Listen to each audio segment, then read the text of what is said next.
Hey guys, today I'm going to show you how to change Roblox age to 13 plus.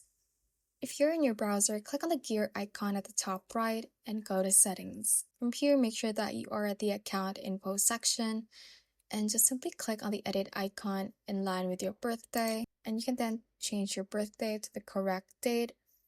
And once you have done that, you will then be sent a code to your email to verify the editing of your birthday. Depending on the age you set, you may be asked to verify with your ID or ask your parent.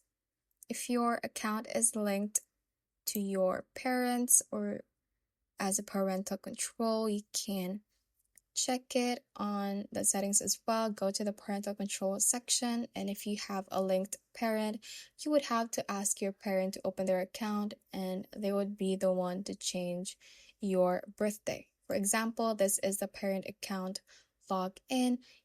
The parent can go to the more section at the left part and click on settings. From here, they would have to go to the parental controls, and they will then be able to manage your account by clicking on this edit option, and it will show your birthday and they will be able to edit it as well and update your birthday as their child.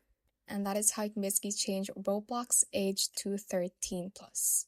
Thanks for watching, and if you found this useful, hit that like button and subscribe for more videos like this.